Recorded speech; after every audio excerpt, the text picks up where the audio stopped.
My teacher told me a story one time of a man who was walking with his son in the park.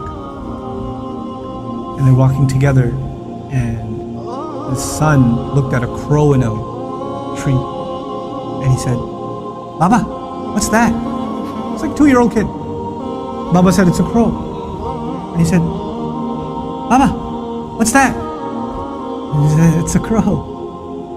"Oh, okay." "Baba, what's that?" "It's a crow." "Oh, a crow. What's that?" "It's a crow." It went on for 10 minutes. He asked him 30 times, he counted. Dad kept a score, and he put it in his little journal. "My son, today we were walking in the park, asked me about a crow 30 times. It was the cutest thing in the world." 30 years go by. The son is not 2, the son is 32. Father calls him, "Son, can I come over?" "Dad, it's not a good time right now." "Son, just bear with me. I just need like 10-15 minutes. That's all I need. Just go for a drive. I need to talk to you about something." Whatever. You know what? Okay, fine."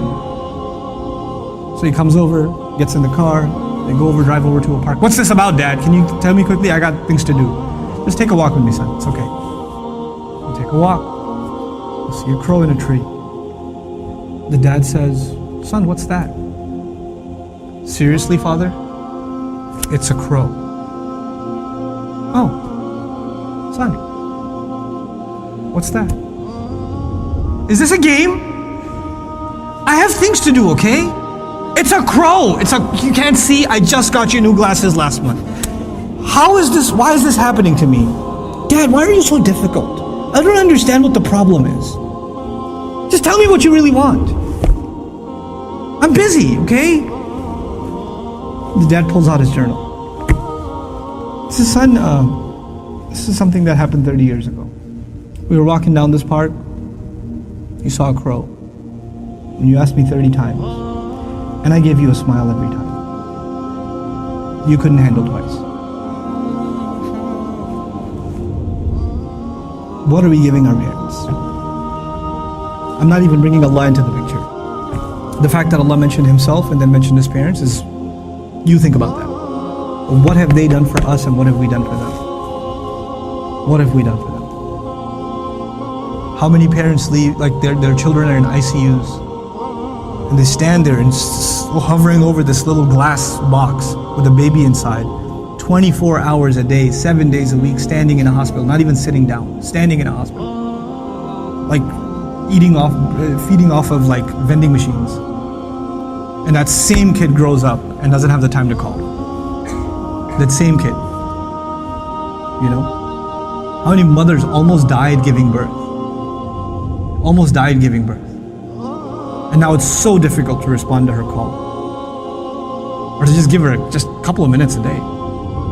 Just let her feel a little important. You know how unfair that is, that you were the most important thing to them and they are so insignificant to you? How unfair that is? You know? They carry that pain with them every day, that I am nothing to my children. I mean nothing to them, I'm worthless to them.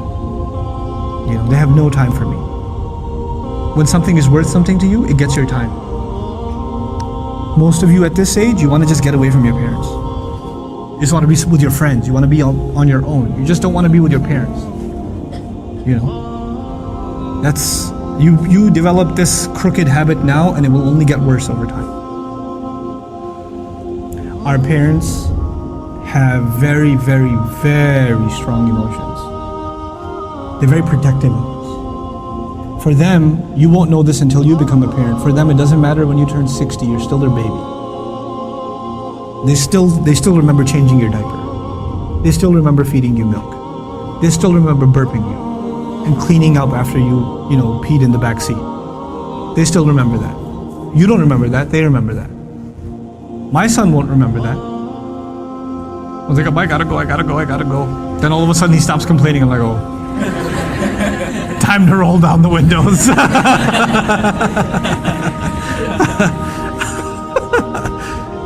You know. Then he starts talking about what toy are we gonna get for Eid. I'm like, oh, okay. This has not been a good day for the car. But when he's graduating college, and when one day he's getting married, and one day he has his own, he's not going to remember that. But guess who'll never forget? I'll never forget. I'll never forget carrying him into a bathroom, cleaning him up, changing his clothes. Abba, put the Spider-Man pajamas on. He won't remember any of that. I will. And that same kid, when he's talking back to me one day, when he's telling me, Dad, I just don't understand you, okay? I don't have time right now. When he does, it's gonna hurt, man. It's gonna hurt. That's what you do to your parents. This is what I do to my parents. They were our life.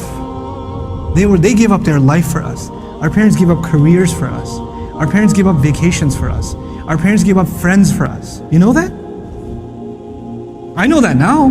I didn't know that then. They had their entire life planned until you came along. And then you became their plan. You became everything. And you have the nerve. One thing doesn't go your way. You hear one thing you don't want to hear. You snap back. It says, we're not even talking about Islam right now. We're just talking about decency, man. Just decency. What have they done for you, and what you give them back is so unfair.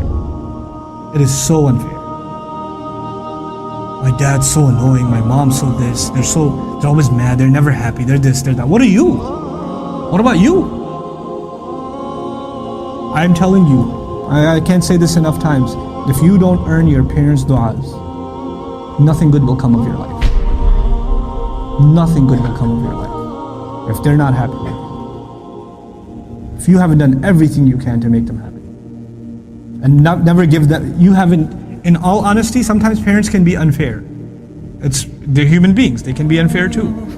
But if you have never, unless you have given them reason to be upset, if you've never given them a reason to be upset, then that's between them and Allah. But if you have given them a reason, and you have to ask yourself, it's bad. It's really, really bad.